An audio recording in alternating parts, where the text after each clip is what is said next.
COVID-19 ekigenda kitogoza kumpi ebitundu ebyenjawulo ebyensi na Uganda nayo tegigitalizza. Sekukulu y'omwaka 2020 naye etuuse. Abantu baagala okugenda mu byalo okulya sekukulu n'ab'enganda zaabwe.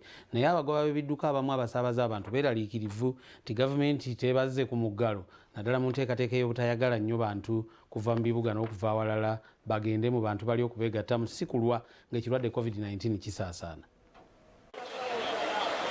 Baddereeva abasaabaza abantu abagenda mu byalo okulya ennaku enkulu basattira olw'ekiteeso kya gavumenti n'abasawo okusaba abantu ku mulundi guno obutagenda mu byalo okulya sekukulu na banganda zaabwe wakati mu kutangira okusaasaanya ekirwadde ekya COVID-19 ekyongedde okutaama mu ggwanga.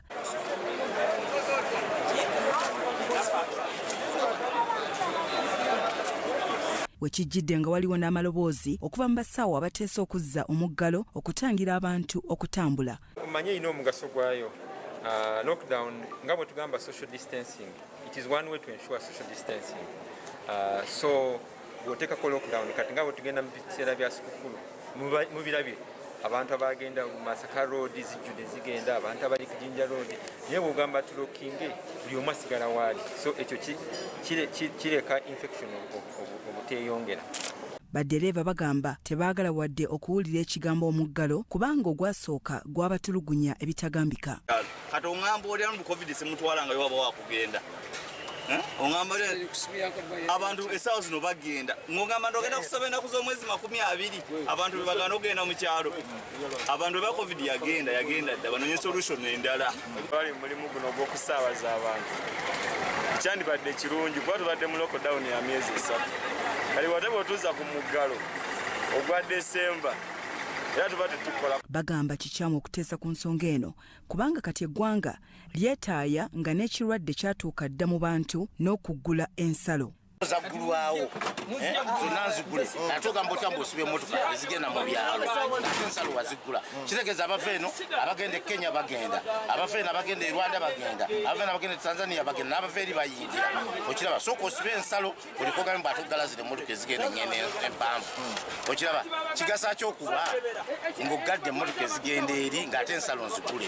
Azeewo okutuzza mu muggalo etuzemu naye nze ndaba ekyandibadde ekyamagezi abantu bandibalese ne bagenda mu byalo waliwo gavumenti yaleeta ebyuma ebikebera coronavirus bweba olinga bamuzudde ng'agenda kulinnya bbaasi oba takisi nga mulwadde oyo bamutwale butwaze mu ddwaliro naye abantu bagire ki babakebe. Bo abasawo batidde nti emiwendo gy'abalwadde gyandituuka ku 10,000 mu mwezi ogwokuna singa bannayuganda balemera kumenya ebiragiro ebitangira COVID-19 okusaasaana era basabye wabeewo ekikolebwa ku kampeyini ez'ebyobufuzi ezikuŋŋaanya abantu abangi nga pulezidenti waabwe Dr. Richard Idro aliko byalambise.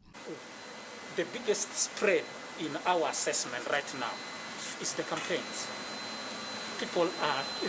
There is no control. People are running in large groups. You don't know what is next to your neighbor. 80% of COVID is asymptomatic. The person walks around without any symptoms, but this person can spread the disease. Dr. Frank Asimwe akulira embeera z'abasawo mu kibiina ekibagatta ekya Uganda Medical Association agamba nti embeera ya COVID-19 enyigiriza nnyo abasawo ate nga bangi tebalina bikozesebwa. So singa abasawo babeera bangiko shifts nga nyimpi kola shifts za sawa nga 4 n'owummula n'ogenda omulala najja ekyo kiyamba. So abasawo baffe basinga bafuna infection olwa personal protective equipment okubeera nga ziri defective oba tebadde defective naye ajambadde ebbanga gwanvu kubanga talinayo replacement oba shift ebadde mpanvu n'akoowa awo n'arelaxinga n'afuna infection.